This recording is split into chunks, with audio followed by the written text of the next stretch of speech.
So first we discuss what is loop. ठीक है, loop means क्या होता है। बाय डिफ़ॉल्ट अगर हम लूप की बात करें, कोई भी काम रिपीट करने को हम लूप बोलते हैं। ठीक है, किसी भी काम को रिपीट करना लूप होता है। फॉर एग्ज़ाम्पल क्या, जो हमारा डे होता है वो एक लूप में चलता है which is known as clock. ठीक है, तो क्लॉक भी एक लूप में चल रहा है ना। तो क्लॉक क्या है, एक लूप में चल रहा है। क्या लूप चल रहा है, देखो 24 घंटे हो जाते तो एक डे कंप्लीट। ठीक है, एक डे क्या हो जाता है, कंप्लीट हो जाता है, पूरा एक दिन। अब यही 24 घंटे फिर से 1 से स्टार्ट हो जाते हैं। ठीक है, तो फिर से जब 24 घंटे कंप्लीट तो इसमें सेकेंड डे कंप्लीट। ठीक है, लेकिन ये जो 24 आवर्स का है ना, ये रोज़ का लूप है। ये रोज़ का लूप है। जब तक दुनिया है यानी कि अर्थ एग्जिस्ट करती है या यूनिवर्स एग्जिस्ट करती है तब तक टाइम है।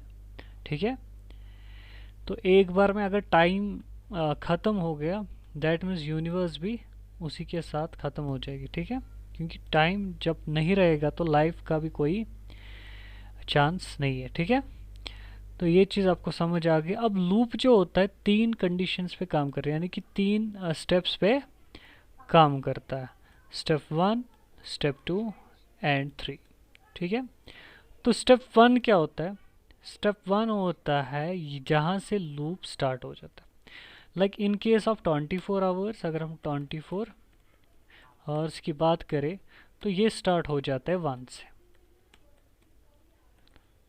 1 ओ क्लॉक। ठीक है, 1 ओ क्लॉक से स्टार्ट हो जाता है ना। तो अब डे में कंडीशन क्या है, कंडीशन ये है कि इक्वल इक्वल टू 24। ठीक है, तो पूरे एक दिन का क्या है, पूरा एक दिन जो होता है 24 आवर्स का होता है। ठीक है, अब इस दिन को चलाने के लिए हमें जो आवर्स की है उनकी इंक्रीमेंट करनी पड़ेगी। ठीक है, तो 3 चीज़ों पे ये काम करता है। एक one is initialization, another is condition and third is ऐसी कोई स्टेटमेंट जो इस लूप को टर्मिनेट कर दे, जो इस लूप को टर्मिनेट कर दे। कोई भी कंडीशन, ये ज़रूरी नहीं है इंक्रीमेंट और डिक्रीमेंट, कोई भी ऐसा चीज़ जिससे आप इस लूप के एंड पॉइंट तक पहुँचे। ठीक है, तो अब डिफरेंट टाइप्स के लूप होते हैं। There are 4 types of loops in PHP। कौन कौन सा, while loop, do while loop, for loop and for each loop. ठीक है, तो इनको एक डेफिनेशन के थ्रू समझते हैं हम।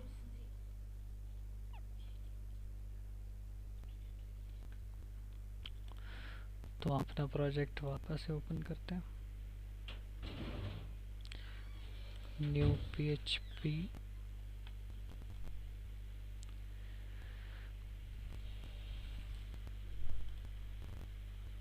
न्यू PHP ना हमारा लारा के अंदर नहीं था, htdocs के अंदर था।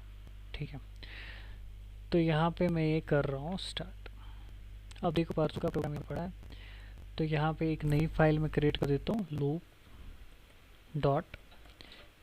ठीक है, तो लूप्स वाली एक फ़ाइल मैंने यहाँ पे बना दी। तो इसमें मैं क्या कर देता हूँ, तो PHP का पहला ये कोड, इसके बाद मैं क्या कर देता हूँ, एक वेरिएबल लेता हूँ x इक्वल्स टू 1 और 1 से मैं स्टार्ट करूँगा लूप को। ठीक है, अब इसके बाद मैं क्या करूँगा, वाइल। वाइल मीन्स क्या होता है, टाइम बिंग। ठीक है, टाइम होता है ना वाइल। जब हम क्लॉज यूज़ करते हैं इंग्लिश में तो वाइल किसके लिए हम यूज़ करते हैं, टाइम के लिए। ठीक है, तो वाइल टाइम के लिए यूज़ करते हैं। तो मैं इसको बोलूँगा जब तक ये x लेस देन या बराबर आ जाता है 10 के, तब तक क्या करते रखो, एको करके रखो $x और x की कर दो इंक्रीमेंट। ठीक है, क्लियर है ना, $x ही कर दो इंक्रीमेंट। ठीक है, और साथ साथ क्या कर दो, साथ साथ आप एक काम कर दो, इसके साथ कॉन्केटेनेट कर दो br टैग को। ठीक है, क्लियर आ गए ना यहाँ तक समझ। तो इसको मैं रन करने के लिए क्या लिखता हूँ, local host /new PHP loop dot php। तो यहाँ पे आप देख सकते हो 1 to 10 आंसर आ गया। तो अब लूप का जो सिनेरियो है कैसे ये काम कर रहा है, अगर मैं आपको यहाँ पे फिर से पेंट ओपन करके दिखाता हूँ आपको, यहाँ पे एक नई फाइल कर देता हूँ। अब देखो यही आउटपुट यहाँ पे मैं लेता हूँ, कैसे वर्क कर रहा है लूप, ठीक है। तो लूप में क्या होता है, फर्स्ट इनिशियलाइज हमने x को किससे किया, 1 से, ठीक है, 1 से इनिशियलाइज किया ना x को।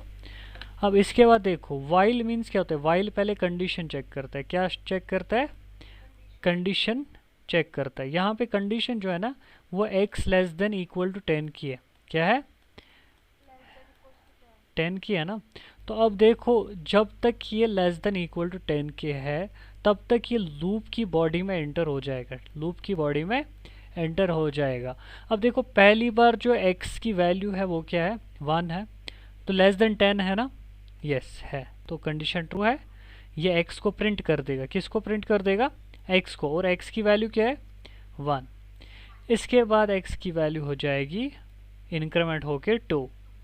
अब 2 लेस देन 10 है ना, हाँ है, ठीक है, तो 2 भी प्रिंट हो जाएगा, ठीक है। ऐसे ऐसे करके जब ये 10 पे पहुंचेगा, 10 लेस देन 10 नहीं होता है लेकिन इक्वल टू 10 है, तो 10 भी प्रिंट हो जाएगा। इसके बाद इंक्रीमेंट होके 11 बन जाएगा, क्या बन जाएगा, 11। अब 11 जब बन जाएगा तो यहाँ पे देखेगा 11 इज लेस देन 10, नहीं ऐसा नहीं है, तो ये लूप से बाहर आ जाएगा, ठीक है। तो ये होता है वाइल लूप का सिंटैक्स और कैसे सिनेरियो इसका काम करता है, मैकेनिज्म। अब यहाँ पे मैं आपको क्या बताना चाहता हूँ, लाइक ये वाइल लूप हो गया हमारा। वाइल लूप पहले क्या होता है, इसमें होता है कंडीशन, क्या होता है, कंडीशन, और देन होता है एक्शन। देन क्या होता है, एक्शन होता है, ठीक है। तो और उसके बाद आप करते हो इंक्रीमेंट, इंक्रीमेंट और डिक्रीमेंट, ठीक है। तो ये चीज़ें आप बाद में करते हो। First you need to initialization, ठीक है, ये चीज़ें आप कर देते हो वाइल लूप के अंदर। अब इसके बाद क्या होता है, डू वाइल होता है, क्या होता है, डू वाइल लूप होता है। तो उसमें भी हम क्या करते हैं, इनिशियलाइजेशन करते हैं। मैं एक प्रोग्राम बना देता हूँ लेकिन उसमें हम करते हैं डू, और उसके बाद मैं लिखता हूँ यहाँ पे वाइल, ठीक है, और लास्ट पे सेमीकोलन, ठीक है। अब देखो यहाँ पे मैं क्या करता हूँ, वाइल के अंदर एक कंडीशन देती हूँ, जब तक $x less than equal to 10 के, तब तक क्या कर देना आप, एको कर देना $x को और कॉन्केटिनेट कर देना br के साथ, ठीक है, br टैग के साथ इसको कॉन्केटिनेट कर देना और x की कर देना इंक्रीमेंट। क्लियर है ना। अब देखो ये भी सेम यही काम करेगा, इसमें कोई चेंज नहीं आएगी। देखो अगर मैं इसका रिफ्रेश कर दूं, यही आउटपुट है ना सेम, ठीक है। लेकिन यहाँ पे एक ये वाहिद ऐसा लूप है जिसके लास्ट पे सेमीकोलन होता है, बाकी किसी कंडीशन पे सेमीकोलन नहीं होता है, बस डू वाइल के लूप पे सेमीकोलन होता है लास्ट पे। अब यहाँ पे देखो दोनों में क्या फ़र्क है, वाइल और डू वाइल में क्या फ़र्क है, मैंने आपको क्या बोला था, एक्शन, ठीक है। अब यहाँ पे देखो ये पहले एक्शन करता है, एक्शन, और बाद में क्या करता है, कंडीशन चेक करता है, ठीक है। अब देखो यहाँ पे क्या एक फॉल्ट है, अगर मैं इसको पहले ही 12 रख दूँ तो कंडीशन फॉल्स हो रही है ना, लेकिन डू वाइल क्या करता है, एक बार ये एक्शन कर देता है without checking condition, without checking condition. देखो यहाँ पे क्या होगा, in case of while loop ये नहीं चलता, लेकिन डू वाइल में एक स्टेटमेंट को ये प्रिंट करेगा, 12 प्रिंट हो गया, और उसके बाद नहीं। क्यों एक स्टेटमेंट को प्रिंट करता है, क्योंकि it does first action then condition, पहले इसने एक्शन किया और इसको बाद में पता चला हाँ ये तो कंडीशन गलत है, ठीक है। तो डू वाइल का यूज़ कब हम कर सकते हैं, लाइक आपकी जो लेवल होती है किसी गेम में, तो आपको खेलना आए या नहीं आए तब भी आपकी लेवल क्या होती है, 1 होती है ना।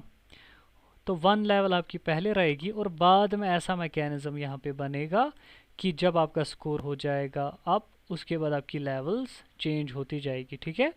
तो उस हिसाब से जहाँ पे आपको विदाउट कंडीशन एक स्टेटमेंट को चलने देना है तो वहाँ पे आप डू वाइल का यूज़ कर सकते हो। ठीक है, क्लियर, समझ आ गया। तो इसके बाद सबसे मेरा फेवरेट लूप भी एक है which is known as for loop. ठीक है, तो फॉर लूप कैसे काम करता है, वो तीनों स्टेप्स को एक ही जगह डिफाइन कर देता है, इनिशियलाइजेशन, कंडीशन, इंक्रीमेंट और डिक्रीमेंट। तो क्या लिखूंगा मैं, for $x equals to 1, dollar less than equals to 10 and dollar x की इंक्रीमेंट। और यहाँ पे मैं कर देता हूँ एको $x और इसके साथ कॉन्केटिनेट करके br टैग। ठीक है, अब देखो यहाँ पे मैं क्या कर देता हूँ, यहाँ पे क्या इसको हो गया, अच्छा मैंने यहाँ पे सेमीकोलन का यूज़ नहीं किया था, दैट्स वाई। ठीक है, तो यहाँ पे अगर मैं फिर से इसको एक बार रिफ्रेश करूँ तो सेम आउटपुट वही आ रहा है जो हमारे वाइल, डू वाइल और फॉर लूप से आ गया। ठीक है, तो ये आप देखो क्लियर है ना आउटपुट इसका। लेकिन अब इसमें देखो जो फॉर लूप है इसका मैकेनिज्म कैसे काम करता है। ठीक है, फॉर लूप में आप देखो ये भी तीन चीज़ों पे काम करता है, one is, second is and third is increment और डिक्रीमेंट। ठीक है, लेकिन ये काम जो करता है किस हिसाब से करता है आप देखो, पहले ये वाला स्टेप करता है, then this step, then goes here and after that goes here. ठीक है, ये इस हिसाब से काम करता है। दैट मीन्स फर्स्ट ये इनिशियलाइजेशन करता है, फिर कंडीशन चेक करता है, फिर ये वाली स्टेटमेंट को चलाता है, ये वाली स्टेटमेंट को रन करता है और देन ये वाली स्टेटमेंट आपकी चलती है। दैट मीन्स अगर हम ऐसे देखें तो यहाँ पे कैसा होता है, 1 2 देन 3 एंड देन 4। ठीक है, तो थर्ड वाला स्टेप इसका ये होता है। ठीक है, तो सेम अगर आपको लूप के अंदर एक से ज़्यादा स्टेटमेंट्स को कंट्रोल करवाना है तो आप यूज़ करोगे ब्रेस का। किसका यूज़ करोगे, ब्रेस का। बाय डिफ़ॉल्ट ये खुद से एक ही स्टेटमेंट को एग्जीक्यूट करता है। ठीक है, तो क्लियर आ गया ना।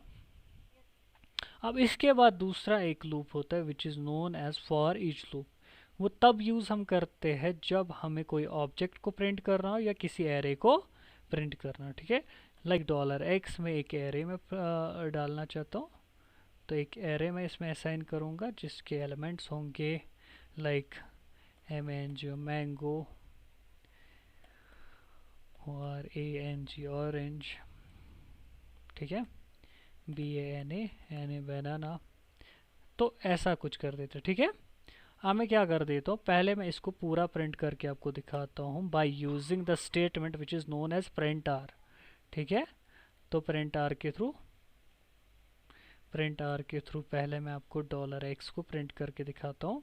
तो एरे क्या होता है, एरे मीन्स क्या होता है, कलेक्शन ऑफ मल्टीपल डेटा। ठीक है, मल्टीपल डेटा का कलेक्शन को हम, अब देखो जहाँ पे ये जो एरे कहलाती है this is known as index array, इसको क्या बोलते हैं, इंडेक्स एरे। अब इसमें क्या होता है, देखो 0th इंडेक्स, फर्स्ट इंडेक्स। ठीक है, तो ये आपको समझ आ गया, ये एक एरे है। अब ये किस हिसाब से आ गई, इसमें एरे कीवर्ड साथ आ गया ना। लेकिन अगर मैं चाहता हूँ इसको ट्राइवर्स करना एज नॉर्मल, तो मैं इसके लिए यूज़ करूँगा फॉर ईच लूप का। तो मैं क्या लिखूँगा, फॉर ईच। ठीक है, और इसमें क्या करूँगा, जो यहाँ पे $x है एज, इसको एज में रो में प्रिंट कर देता हूँ। ठीक है, तो यहाँ पे मैं क्या कर देता हूँ, एको कर देता हूँ डॉलर किसको, रो को। ठीक है, तो यहाँ पे रो आ गए ना। अब देखो यहाँ पे अगर मैं इसको रिफ्रेश कर देता हूँ एक बार, अब देखो मैंगो, एक बार मैं इसको BR भी साथ में कर देता हूँ कॉन्केटिनेट करके ताकि आपको अच्छे से दिखे। तो यहाँ पे देखो अब आप, ये है ब्राउज़र हमारा। तो अब देखो ये आ गया मैंगो, ऑरेंज, ये। ठीक है, अब इस लूप का भी मैकेनिज्म को समझते हैं कैसे वर्क करता है। तो अब आपके पास जो एरे होती है, ठीक है, हमने एक एरे बनाई। तो एक एरे है हमारे पास जिसमें कुछ एलिमेंट्स है, कितने एलिमेंट्स है, तीन एलिमेंट्स है हमारे पास, ठीक है। तो तीन एलिमेंट्स है, हमेशा एरे का इंडेक्स 0 से स्टार्ट होता है बाय डिफ़ॉल्ट, ठीक है, देन 1 और 2। अब इंडेक्स क्या होता है, प्लेस या पोजीशन होती है एलिमेंट्स की, वो कहाँ पे स्टोर है, ठीक है। तो यहाँ पे हमारे पास पहला क्या था, मैंगो था, फिर ऑरेंज था और फिर बनाना था। अब ये एज एक्स में क्या किया, एक्स एज रो, यानी कि रो ये एक्स से एक एक एलिमेंट उठा के किस में शिफ्ट कर देगा, रो में, और उस रो को प्रिंट कर देगा, क्या कर देगा, एक वाला एक रो प्रिंट हो गया, देन शिफ्ट करके दूसरा वाला एलिमेंट रो में डाल देगा, फिर वो भी प्रिंट हो जाएगा, देन शिफ्ट करके तीसरा वाला एलिमेंट प्रिंट कर देगा, ठीक है। तो तीनों चीज़ें यहाँ पे प्रिंट हो जाएगी, ठीक है। तो अक्सर ये किस केस में हम यूज़ करते हैं, फॉर ईच, जब हमें कोई ऑब्जेक्ट को प्रिंट करना हो या किसी एरे को प्रिंट करना हो। तो इसको आप फॉर से भी प्रिंट कर सकते हो। तो फॉर मैं क्या लिखूँगा, तो यहाँ पे एक वेरिएबल में बना रहा हूँ डॉलर, या रो तो यहाँ पे हमारे पास वेरिएबल है ही, इसको मैं कर देता हूँ रो इक्वल्स टू 0, क्योंकि 0 स्टार्ट कहाँ से हो रहा है, ठीक है। तो यहाँ पे क्या, dollar row is less than, एक फंक्शन यूज़ करूँगा काउंट, जो किसको काउंट करेगा, डॉलर एक्स की लेंथ को, ठीक है। और यहाँ पे मैं रो की कर देता हूँ इंक्रीमेंट, रो की इंक्रीमेंट, ठीक है। और डॉलर रो को मैंने यहाँ पे प्रिंट किया ना, लेकिन मैं करूँगा डॉलर एक्स ऑफ रो, क्या करूँगा, एक्स ऑफ रो, यानी कि रो में पहली बार क्या आएगा, 0, देन 1, देन 2, ठीक है। तो यहाँ पे अगर मैं इसको रिफ्रेश करूँगा एक बार, तो देखो कोई आंसर में चेंज नहीं आ गई। यही काम हमारा क्या हो गया, जो ये हेक्टिक काम हमने यहाँ पे किया, तो ये फॉर ईच आसानी से कर देता है, ठीक है। तो इतना बड़ा आपको लिखने की ज़रूरत नहीं है। और काउंट फंक्शन हमें क्या करते हैं, काउंट फंक्शन एक न्यूमेरिक वैल्यू को रिटर्न कर देता है, जो कि लेंथ होती है उस एरे के एलिमेंट्स की, ठीक है। तो यहाँ पे जो एरे की एलिमेंट्स है वो कितने, 1 2 और 3 एलिमेंट्स है, दैट मीन्स यहाँ पे जो वापस से लेंथ भेजेगा वो 2 भेजेगा, क्योंकि 0 से लेके 2 तक कितने एलिमेंट्स आते हैं, 3 एलिमेंट आते हैं, ठीक है। 3 एलिमेंट आते हैं 0 से लेके 2 तक, ठीक है।